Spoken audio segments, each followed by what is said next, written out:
हरे कृष्णा, राधे राधे। आप सभी को हमारी प्यारी लाडली जी की एक कहानी सुनाते हैं जो कि बरसाने की ही है।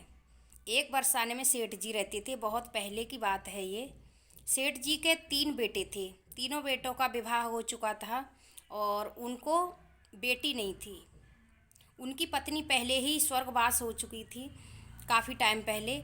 लेकिन सेठ जी को एक बात का बहुत अभाव था। वो बहुत थोड़े से परेशान रहते थे। सोचते थे कि अगर हमारे बेटी होती, बेटे हैं और किसी बात की कमी नहीं है, धन की भी कमी नहीं है, हर तरीके से वो संपूर्ण थे, लेकिन उनके पुत्री नहीं थी। इस बात से थोड़ा सा उनको लगता था।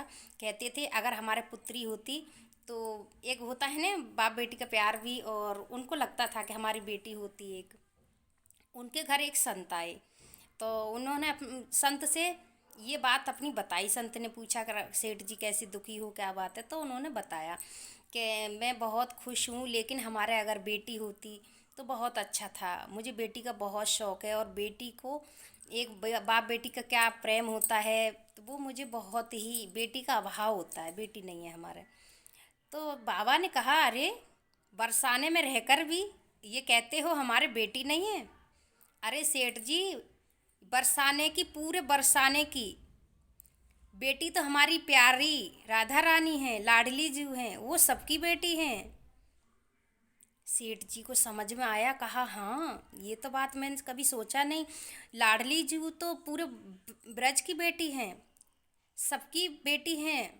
तो उन्होंने कहा कि आज से, ये उन्होंने एक फ़ोटो दी। कहा ये राधा रानी की फ़ोटो है, इन्हीं को तुम अपना आज से बेटी मानना।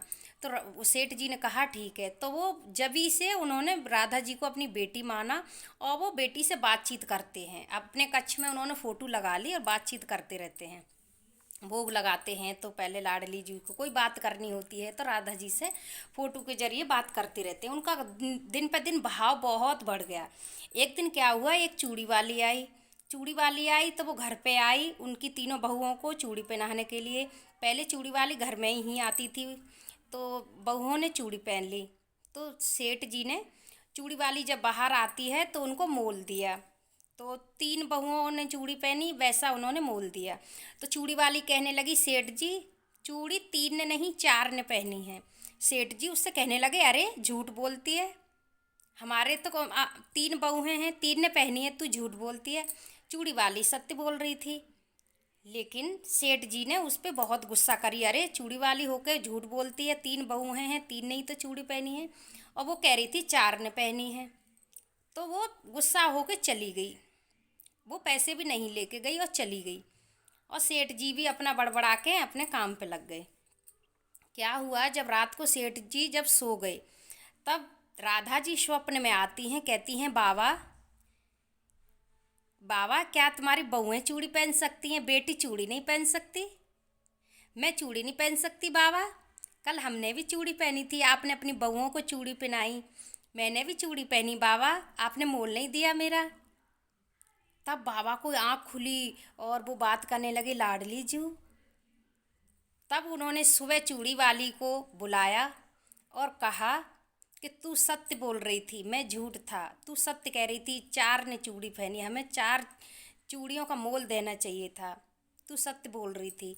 इसे कहते हैं, चूड़ी वाली का भी भाव देखिए। जिसने राधा रानी के हाथ में चूड़ी पहनाई होंगी, उसका भी नसीब का वर्णन क्या, कितने पुण्य करे होंगे जो उसने राधा रानी के हाथ में चूड़ी पहनाई।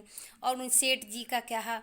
तो भैया आप प्रेम करिए, चाहे राधा जी से, कृष्ण जी से, आपके भाव के मुताबिक।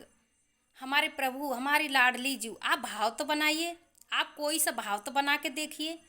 प्रभु तो चमत्कार करने के लिए आज भी तैयार हैं, लेकिन हम भाव नहीं बनाते, हम उन्हें अपना दिल से नहीं मानते, सिर्फ कह देते हैं, दिल से नहीं मानते। आज भी ऐसे चमत्कार होते हैं, आज भी हमने बहुत ऐसे छोटे छोटे चमत्कार हमारे जीवन में भी हुए हैं, लेकिन उन्हें अपना दिल से अपना मानो। तो राधे राधे जी। अगर आपको वीडियो अच्छी लगे तो लाइक करें, शेयर करें, चैनल को सब्सक्राइब ज़रूर करें। राधे राधे।